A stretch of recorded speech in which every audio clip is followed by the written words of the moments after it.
Greece needs is a new economic model. The current model, which was based on a very large public sector, on a relatively uncompetitive private sector, on subsidies, whether they were from the European Union or from cheaper loans from banks, etc., with no proper criteria we're supporting businesses that were not as fit as they should have been to compete on an international, globalized, competitive marketplace. All right.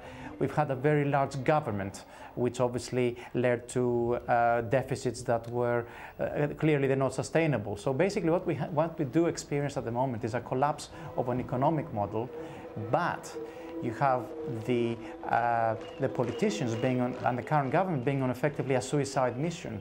Well, I mean a political suicide mission. In effect, by having to take very tough measures, the chances are they're not going to be re-elected. All right. Well, half of them. Let me stop you there, because what you're doing is proposing a classic capitalist model and blaming the failures now on things like government and public sector economic policies. Let me take this to Yanis Varoufakis, Professor of Economics at Athens University. Is that really what the problem is here? Because a lot of people say the problem is not the Greeks' existing economic model, it's the fact that they don't actually have a functioning economic model at all, let alone one that relies on the public sector. That the Greek economy and that the Greek state for decades now has been typified by a number of malignancies, there is no doubt of. But what we are experiencing at the moment is the manifestation of a euro crisis, a eurozone crisis, with Greece being the canary in the mine. For the reasons that have to do with the inefficiency of the Greek state and also the lack of competitiveness of the private sector, it is Greece that is the first domino that fell. But even if you had access to a delete button and you pressed it and the Greek problem was eliminated and Greece and its citizens and their debt were annulled and erased from the face of the planet, the euro system would be in exactly the same conundrum that it finds itself in.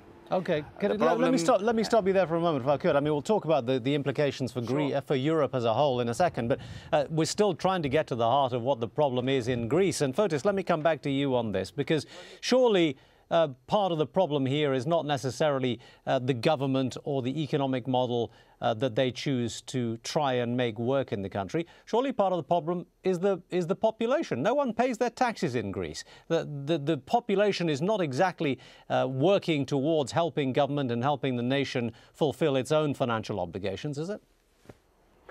Well, we don't share this point of view. We are among the most hardworking people in the Eurozone, in the whole European Union. We have a country with full of resources and know-how, and certain industries like our tourism and naval commercial navy, etc. And we could have a comeback and stand on our feet. Well, you may be hardworking, but the fact is that no one pays their taxes in Greece. Isn't that the case? We think it's about the same situation all around the world. There's always the black economy. The big problem is our debt, and we believe that most of the debt is the product of corruption. So that's why we protest. Hannes, go ahead.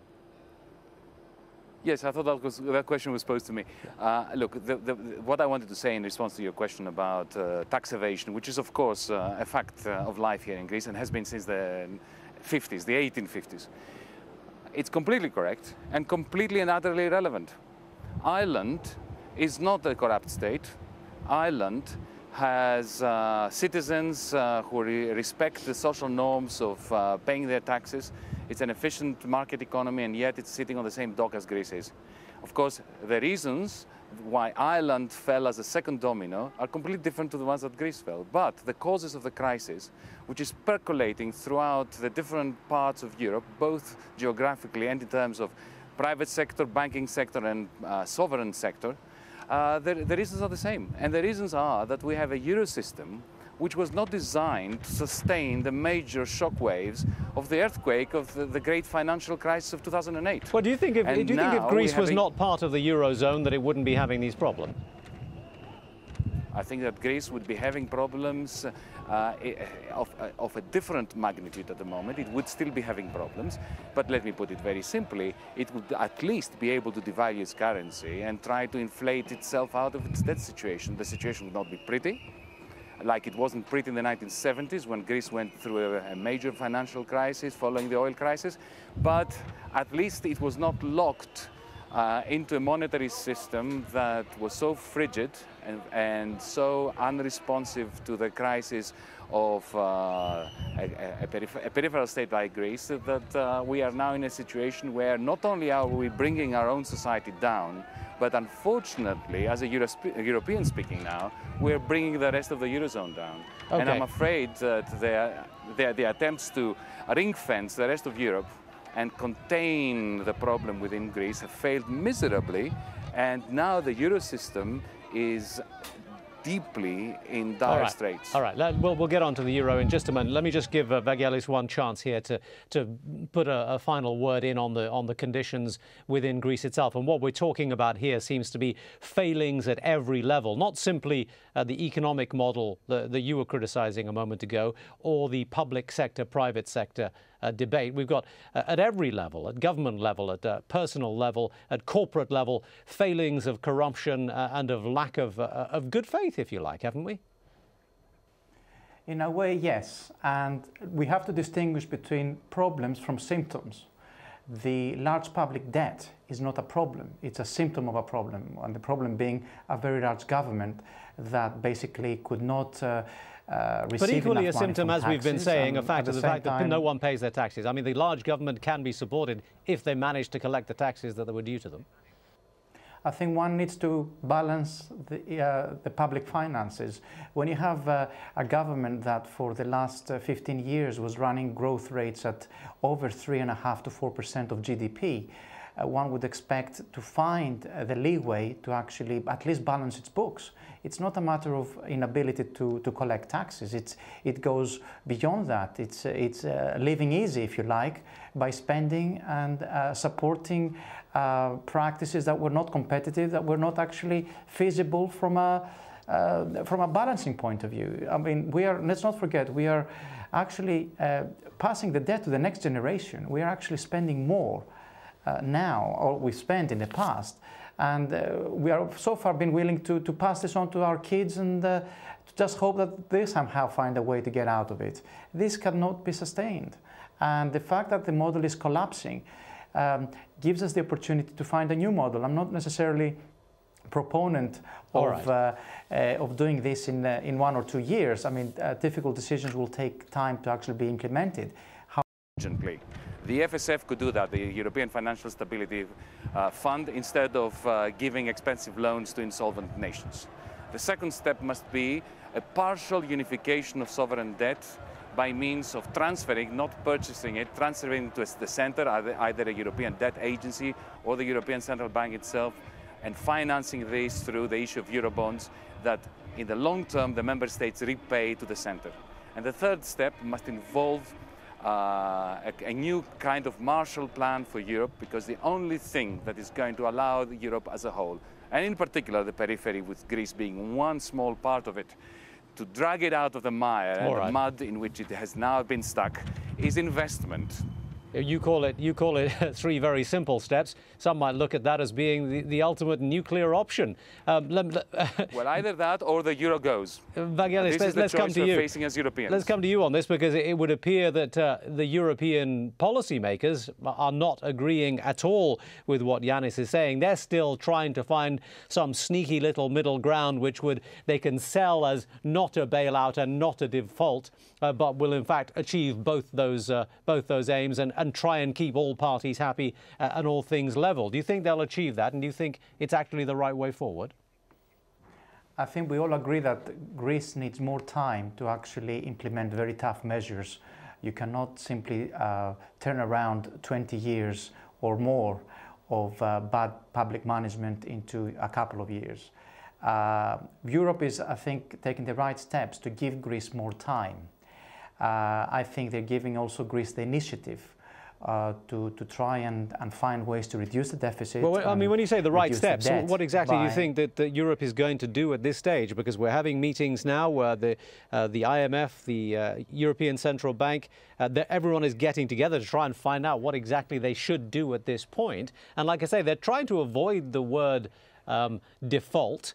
And they're trying to provide some meaningful support that would keep the market happy in some sense or another. But we don't even know exactly how it's going to work out. That's right, we don't. And this is new ground for everybody. I think there's only two ways you can buy time. One is by giving more money, and secondly is by somehow agreeing to not receiving the debt redemptions as they come due in order to give the Greek government more leeway to flex its finances for the next 5 or 6 years. I personally believe also Europe is half believing Greece in the sense that a lot of people are saying, okay, you haven't met your targets, you have badly spent money for the last 20 years, why should we believe you now? And in my personal opinion, I think a solution will be found for the shorter term, and this solution will give Greece the opportunity to reduce its debt, which is not sustainable, by taking advantage of the significant real estate as well as public sector wealth that it has. Okay. Should it fail to do so, I think in 2014 we will, or 2015 if you like, we will be looking at a possible restructure of the debt. There's no other way to make Greece sustainable, because the idea is not to kill Greece, is to help Greece get out of it, to get out of its own mess. Fotis, we're talking a lot of policy. The Prime Minister waiting for the outcome from some of those meetings before he can actually go and address the nation and tell them what will happen next. Alan, what we also see behind you, of course, is thousands of people gathered there. There have been some ugly scenes in Athens on Wednesday. Tell us about that and tell us why people are so angry. Well, there's still thousands here, several thousand. It's actually grown a bit in the last hour or so. You're seeing a lot of green flashing lights. People think that's some form of protest by targeting the TV cameras that are around here. But after all the trouble, we're seeing people out with hoses and brushes, cleaning the streets, making sure the roads can open again. But a few hours earlier, the police were fighting running battles with protesters around the main square here in Athens in front of Greece's parliament. A demonstration where anger turned to violence. Thousands gathered outside the parliament in Athens, determined to halt MPs debating tough new cuts, higher taxes, as a way out of Greece's financial crisis. But the protesters began throwing missiles at police. First stones, then petrol bombs.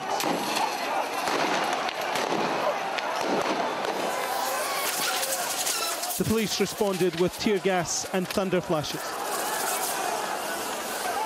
Some protesters tried to restore order, which provoked fights in the crowd. Soon, running battles were being fought around the square as police desperately tried to restore order. These have been the most violent and sustained exchanges between the police and the demonstrators. The tear gas is still hanging heavy in the air, burning the eyes, catching in the throat. The demonstrators have been breaking up the road, the pavement, even a fountain to get weapons, missiles to throw towards the police. It seems the anger that was once directed at the politicians is now being aimed at the men in uniform. When one of the protesters was caught by police, he was given a rough time. Inside the building, the Prime Minister held a series of meetings trying to get widespread support for the latest austerity package. We are at a historically crucial moment and at a critical time for decisions, and I believe national consensus is important for the country's interest. Even today I'm communicating with leaders of other parties for this goal. It's a year since Greece agreed an international-backed bailout. Despite deep public spending cuts and raised taxes, the deficit is now even greater.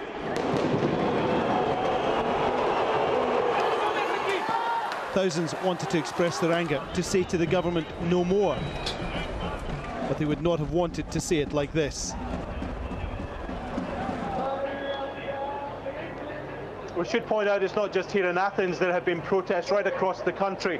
Thousands and thousands of public sector workers walked out on general strike, closing many operations right across the entire country. And in many towns and villages, people took over government buildings and staged largely peaceful sit-ins there. The peace has returned to the streets of Athens. There's almost a carnival-type atmosphere as we're hearing music being played by some of the protesters, but people obviously waiting still outside the Parliament, hoping they will find out in the next few hours exactly what Mr Papandreou is planning to do, where Greece is going in the next few days and weeks. Indeed, we are expecting that statement from the Greek Prime Minister. For the moment, Alan Fisher with the latest from Athens. Thank you.